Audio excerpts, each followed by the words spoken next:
E aí, galerinha, beleza? Eu sou o seu professor de física, o Eric Silva. Seja bem-vindo mais uma vez a esse canal, o canal Circuito da Física. E hoje iremos falar sobre o quê? Sobre eletromagnetismo, primeira aula deste curso, tá? Que eu estou produzindo aí, né? Como venho produzindo o curso de eletricidade, né? Eletrodinâmica e eletrostática, e agora eletromagnetismo, pra gente fechar, beleza?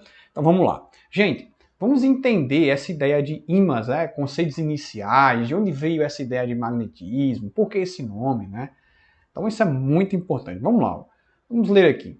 Ó, na sua tela está aí. Fenômenos magnéticos são conhecidos desde a antiguidade, como também a eletricidade.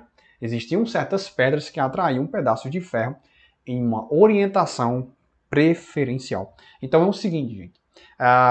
Da mesma forma que a eletricidade surgiu na antiguidade, né, com Tales de Mileto, também surgiu a ideia de fenômenos magnéticos, né, tanto na Grécia quanto na China também, na China antiga. Né?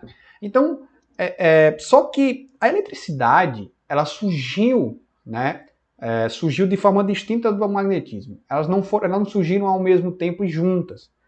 Hoje a gente tem o entendimento que eletromagnetismo, eletricidade e magnetismo são, né, totalmente interligados. Mas nessa época não se sabia, então cada um foi estudado como se fossem coisas totalmente diferentes. E aí a primeira ideia foi o seguinte, que tinham pedras, né? A gente vai ver que são pedras que magnetitas, né? Que foram encontradas hoje, na época era Grécia, mas hoje essa região que se chamava Magnésia, né? Que estava na Grécia nessa época, mas hoje faz parte da Turquia, né, nos dias de hoje. Essas pedras foram encontradas lá. A gente chama isso de ímãs naturais. Só que esses ímãs não eram muito fortes, eram ímãs um pouco fracos, né? E quando elas estavam suspensas pelo seu centro de gravidade, elas apontavam numa região, né, numa orientação preferencial. E isso, assim, né, imagina na época, né, o pessoal ficava se perguntando como assim, né? Mas, né, e daí veio a ideia de magnetismo. Então essa propriedade de atrair objetos, né, objetos metálicos. Então veio essa ideia de magnetismo porque veio da região da Magnésia, tá? Que hoje fica na Turquia, certo? E veja que essas pedras foram chamadas de ímãs naturais, mas também a gente hoje fabrica ímãs artificiais. Inclusive, acho que tem ímã em quase tudo, né? Até no perfume, na tampa do perfume, você tem um ímã ali. Então, a gente vê que tem ímãs em todos os lugares. Esses ímãs que a gente chama de ímãs artificiais. E o ímã, a palavra ímã vem de diamante, né? De atrair, de atração. A ideia é diamante, certo? Não de diamante, mas amante, né? Certo? E todo ímã apresenta duas regiões distintas, né? Denominadas polos, que têm comportamentos opostos, né? O polo sul e o polo norte. Gente, lembrando que aquela mesma ideia que eu falei lá no começo do curso de eletrostática, que essa ideia de positivo e negativo era só uma nomenclatura para diferenciar, polo sul e polo norte claro que veio também dessa ideia de norte geográfico, sul geográfico, então também tem essa ideia, né? Como eles são opostos, né? Então vem essa ideia de norte e sul, certo? Então a gente tem dois polos, né? No ímã, que é o polo sul e o polo norte, que a concentração máxima do campo vai estar ali nos extremos, né, do material ali do ímã, certo? Isso é muito importante. Tá, então, né, a gente viu toda essa ideia dos ímãs, né, os conceitos iniciais, de onde vem, certo? Agora vamos entender, de fato, o que é um ímã, né? Veja aqui que isso aqui é uma forma da gente representar, né? Claro, um ímã. A gente tem uma espécie de fechadura. Vocês já devem ter visto em desenhos até, né? Eu assistia muito o Papaléguas e o Coyote, né? E sempre tinha os episódios relacionados a ímãs gigantescos, né? Ímãs em forma de fechadura, né? Tanto no Pica-Pau também, né? Quem é criança vai saber disso. Então, ó, veja. A gente tem aí, né, dois ímãs. Quando a gente coloca próximo, né, a gente vai ver que norte com norte elas vão se repelir, sul com sul também. E quando eu coloco dois polos diferentes, né, contrários, norte e sul, elas vão se atrair, certo? E daí aparece a ideia de que polos magnéticos do mesmo sinal se repelem e de nomes contrários se atraem, certo? Isso é muito interessante. Vamos para uma ideia do campo magnético terrestre aqui, bem por cima, certo? Ó, gente, o campo magnético terrestre é o seguinte, né? Nossa Terra é um grande imã, e isso essa ideia o primeiro cara que publicou sobre isso foi o William Gilbert. Esse William Gilbert foi o cara também que deu contribuições à eletricidade também. Na primeira aula do curso de eletrostática eu falei sobre ele, inclusive, alguns benefícios que ele trouxe para a eletricidade, né? E veja, gente, ó, a gente tem aqui, certo, o norte geográfico do planeta e o norte e o sul geográfico, né, do planeta também, certo? E daí você vai observar que eu tenho o sul magnético e o norte magnético aqui, certo? Ou seja, quando você pega uma bússola, e ela aponta para o norte geográfico, isso significa que aonde o norte está apontando ali é o sul magnético, certo?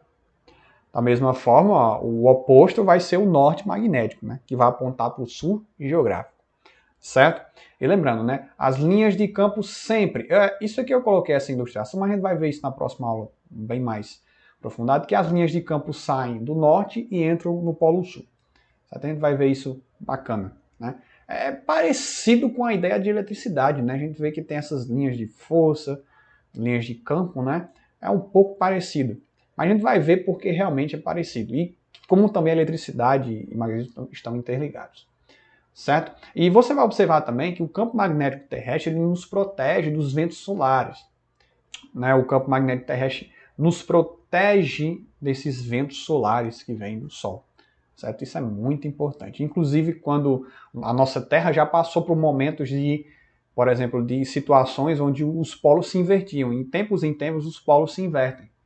Certo? Os polos magnéticos da Terra. Certo? E inclusive esse campo magnético nos protege desses ventos solares. Vamos falar um pouco sobre inseparabilidade dos polos. Gente, você já deve ter, não sei se você já fez isso, mas imagina que você tem um ímã qualquer. Aí você vai lá e, eu quero separar o polo sul do polo norte. E lá, quebra. E aí dois ímãs. E você percebeu que não conseguiu separar. Você teve o polo sul, o polo norte, e o outro ímã com o polo sul e o polo norte. E você, poxa, vou pegar e vou quebrar de novo. Aí tá bom. Quebrei de novo. Aí eu quebrei e gerou mais. Fiz a mesma coisa. Vou quebrar no meio e vou até chegar, né, no menor ímã possível. E aí eu cheguei e percebi que todos eram ímãs. Eu não conseguia separar o polo sul e o polo norte. E por que isso não acontece? Vamos lá. O menor ímã possível que a gente chama é o ímã elementar. Certo? O ímã elementar ele é o seguinte. Você tem a estrutura da matéria ali, que ela é formada pelo núcleo do átomo.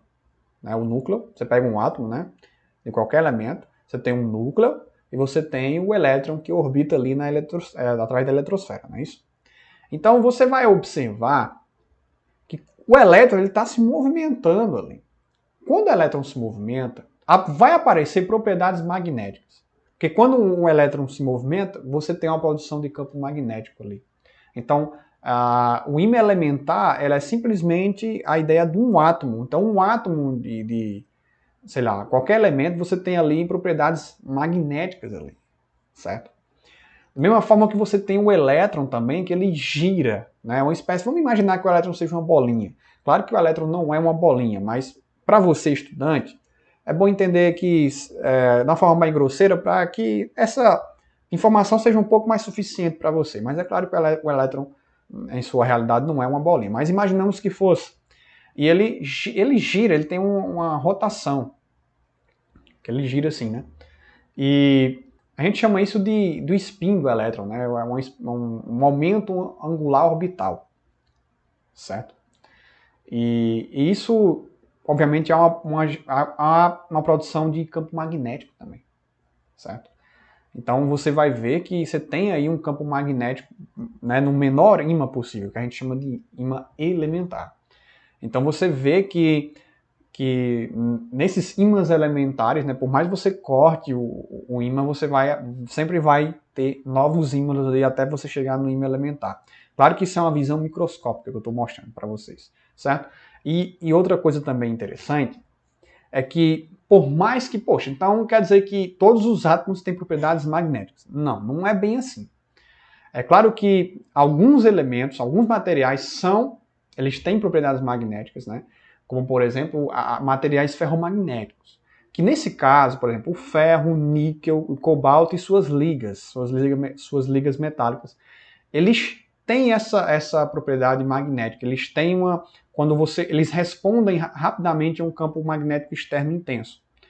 Então, neste caso, você vai ver que, por exemplo, o ouro, né, alguns outros metais não têm essa resposta a um campo magnético externo. Tem gente que pensa que atrai todo metal. Não atrai todo metal, certo? Mas alguns metais. Isso, claro, vai depender também da estrutura atômica do ferro, do níquel e do cobalto. Eles têm um arranjo atômico que facilita, né? Que facilita essa questão deles serem materiais ferromagnéticos. Existem os materiais ferromagnéticos, paramagnéticos e diamagnéticos, né? Os diamagnéticos são elementos que, né, você vê que não tem, como é que eu posso dizer, não tem propriedades magnéticas ali. Tipo a madeira, né, por exemplo. Né? Você pega o ferro e a madeira, né? E você vai ver que a madeira não tem nenhuma propriedade magnética ali. Você vai ver que não tem. E o ferro tem sim, o ferro tem, né? E isso é devido a esse arranjo, né, arranjo atômico que facilita, né? A madeira não é um material ferromagnético, é um material diamagnético, certo? E existem também os paramagnéticos, que são materiais fracamente, né, que têm propriedades fracas, propriedades magnéticas fracas, né? Certo? Como o alumínio, por exemplo. Certo? Então essa é a ideia do ímã elementar. Certo? Então, por isso que a gente não consegue separar os polos. Você não consegue separar os polos. Por isso que a gente fala de dipolos magnéticos, né? Dois polos. Você vai ver que na eletricidade a gente tem um monopolo elétrico, tem um dipolo elétrico, né? Mas dentro do magnetismo a gente não tem um monopolo magnético, certo? Não temos um monopolo magnético. A gente não tem carga magnética, né? Para falar a verdade, certo? Beleza? Então acho que deu para entender essa ideia, né? Essa ideia do ímã elementar, bacaninha, né? Da inseparabilidade desses polos. E também da formação estrutural da matéria, porque é importante a gente entender, né, lá no fundo o que está acontecendo microscopicamente ali. Ok? Bom, o domínio magnético, né? Os domínios magnéticos, a gente vai ver que é o seguinte, né? Se a gente pegar qualquer material, uma amostra de átomos de ferro, de qualquer tipo de material, a gente vai ver a gente chama de domínios magnéticos, essas regiões que das movimentações dos elétrons.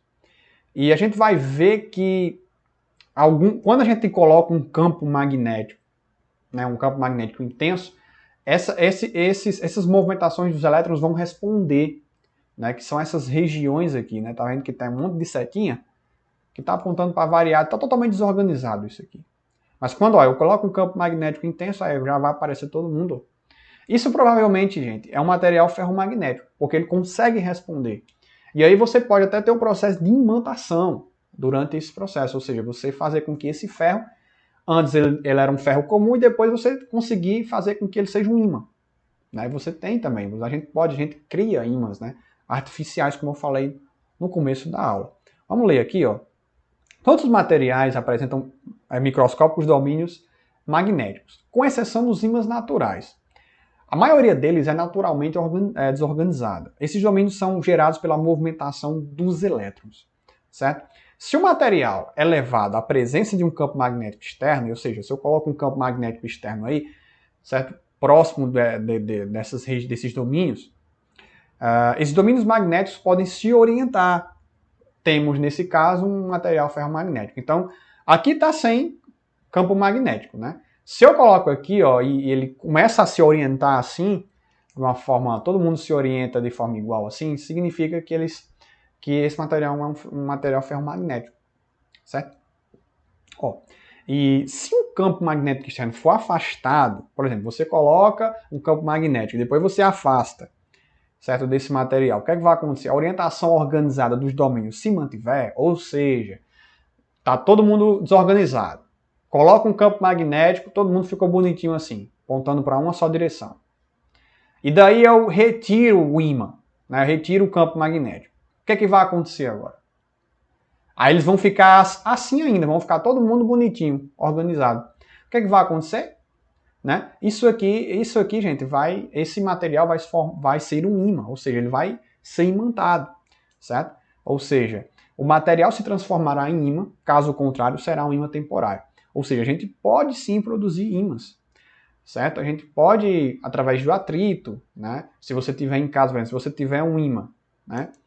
E pegar uma chave de fenda, por exemplo, a chave de fenda antiga, porque essas mais novas, elas são imantadas. Mas as mais antigas, que não são, se você atritar numa só direção assim, ó, você pode pegar, depois que você passar alguns minutos assim, você pode pegar a ponta de uma chave de fenda, por exemplo, e aproximar de um prego, de um parafuso que vai atrair.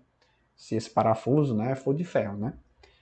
Então você vai ver que você pode imantar alguns materiais, certo? Ou também pode ser um imã temporário também, ok? E a magnetização depende de duas propriedades intrínsecas do material, que no caso seria o spin, que eu já falei, que é o momento angular orbital dos elétrons, né? E da estabilidade externa, que no caso seria a estabilidade macroscópica do material, né? Por isso, o ímã pode perder suas propriedades magnéticas ao aquecê-lo e também ao choque mecânico. Então é o seguinte, você pode imantar um ímã, certo?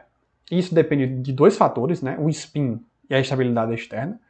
E claro, para que esse ímã perca as suas propriedades, você precisa o quê? Aquecê-lo, porque se você aquecê-lo, você desorganiza esses domínios magnéticos, ou seja, porque esses domínios magnéticos são formados são gerados pela movimentação de elétrons, mas no momento em que você aquece, você desorganiza. Ou também através de choque mecânico, ou seja, pancada. Você meteu uma pancada, pega um martelo, né? Coloca em choque com o ímã, ele pode perder essas propriedades, porque, novamente, você desorganiza esses domínios, certo? Então, você tem essas duas formas, né, de você desmagnetizar, certo? Não sei se essa palavra existe, mas, enfim, eu estou dizendo que você deve ter entendido, ok? Então, essa é a ideia, gente. Essa é a ideia inicial, certo? Da gente entender como é que são os ímãs, como eles, né, a importância desses ímãs na sociedade, porque realmente a gente necessita bastante. Os nossos smartphones são formados tem super ímãs dentro, né, dos nossos smartphones, né, no carro, principalmente no carro, no automóvel, a gente tem eletroímã, né, ímã em todo lugar, praticamente. Então é muito importante para a gente, é algo que realmente se tornou assim tão indispensável para nós, né?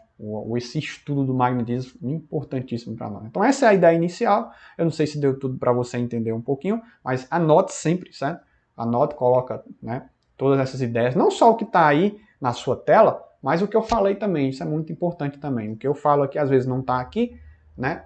Como por exemplo essa ideia da estabilidade externa, ou melhor, essa ideia de aquecer. Você sabe que todo material, certo, tem o que a gente chama de ponto de Curie, né?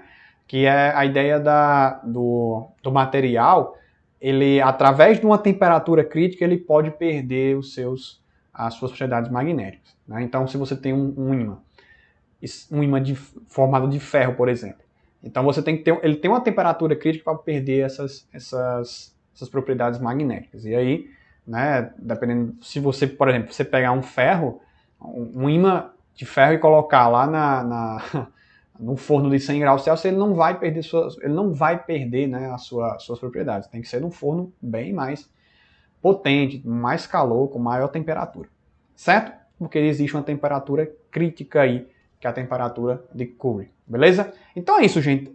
Isso é a base, certo? É importante a gente estudar bem a base, certo? Na próxima aula a gente vai falar sobre campos magnéticos e seus campos, né, as linhas de força que tem, né, em um ímã, certo? E aí a gente vai trazendo aí a lei de Biot-Savart, a lei de Ampère, que são importantíssimos para a gente entender a ideia de campo magnético, beleza?